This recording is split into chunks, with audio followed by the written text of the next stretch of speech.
बद्रीनाथ धाम का चढ़ावा, आस्था का सवाल या सियासत का हथियार। एक ही दिन दो मुख्यालय और दोनों की अपनी अपनी कहानी। आखिर सच किसके साथ है? देहरादून में महज कुछ किलोमीटर की दूरी पर दो प्रेस कॉन्फ्रेंस हुई, लेकिन दोनों में दिखाई गई तस्वीर बिल्कुल अलग थी।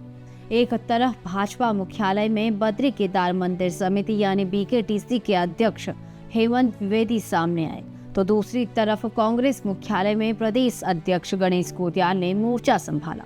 मुद्दा एक ही था, बद्रीनाथ धाम के चढ़ावे में कथित चोरी, लेकिन दावे और सवाल दोनों अलग अलग थे। अब यह मामला सिर्फ जांच का नहीं बल्कि उत्तराखंड की राजनीति का बड़ा मुद्दा बनता जा रहा है। सबसे पहले बात भाजपा की। बीकेटीसी अध्यक्ष हेमंत द्विवेदी ने साफ कहा कि मामले को दबाया नहीं गया, बल्कि शिकायत मिलते ही जांच कराई गई। एफआईआर दर्ज हुई, आरोपी के खिलाफ कार्रवाई हुई और जांच अभी जारी है। उनका कहना था कि सरकार की नीति जीरो टॉलरेंस की है और यदि जांच में कोई भी दोषी पाया जाता है तो उसे किसी भी कीमत पर बख्शा नहीं जाएगा। उन्होंने विपक्ष पर आरोप लगाया कि आस्था से जुड़े इस संवेदनशील मामले को राजनीतिक रंग देने की कोशिश की जा रही। यानी भाजपा का संदेश साफ था कि कार्रवाई हमने की है, इसलिए हमें कटघरे में खड़ा करना उचित नहीं है। अब कांग्रेस की बात। प्रदेश अध्यक्ष गणेश गोटियाल ने सीधे सवाल दागे। उन्होंने कहा कि अगर व्यवस्था इतनी मजबूत थी तो चढ़ावे की चोरी हुई कैसे? क्या सिर्फ निचले कर्मचारियों पर कार्रवाई कर देने से पूरी जिम्मेदारी खत्म हो जाती है? आखिर सिस्टम की जवाबदेही कौन तय करेगा? कांग्रेस का कहना है कि यह केवल चोरी का मामला नहीं बल्कि पूरे सिस्टम की कार्यप्रणाली पर सवाल है। गोटियाल ने आरोप लगाया कि यह सिर्फ किसी एक कर्मचारी की गलती नहीं है, बल्कि व्यवस्था की विफलता का मामला है।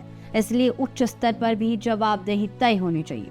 अगर पूरे घटनाक्रम को देखें तो इस सियासी लड़ाई के 5 बड़े तथ्य साफ दिखाई देते। पहला, बद्रीनाथ धाम के चढ़ावे में कथित चोरी के मामले में जांच चल रही है और पुलिस कार्रवाई पहले ही शुरू हो चुकी है। दूसरा, भाजपा का दावा है कि सरकार ने मामले को दबाया नहीं बल्कि एफआईआर दर्ज कर कार्रवाई की और जांच पूरी पारदर्शिता से हो रही है।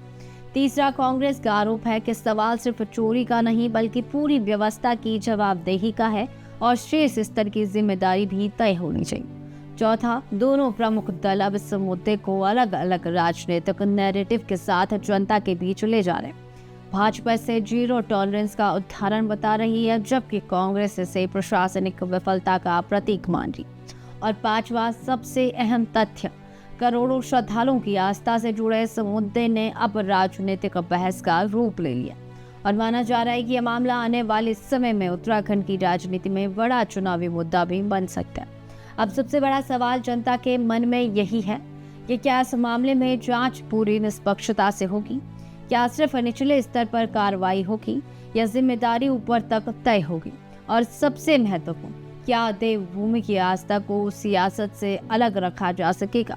आपकी राय क्या है? क्या बद्रीनाथ चढ़ावा प्रकरण सिर्फ एक आपराधिक मामला है या फिर उत्तराखंड की राजनीति का अगला बड़ा चुनावी मुद्दा बनने जा रहा है? अपनी राय हमें कमेंट बॉक्स में जरूर बताइए और बने रहे उत्तर भारत लाइव के डिजिटल प्लेटफॉर्म के साथ।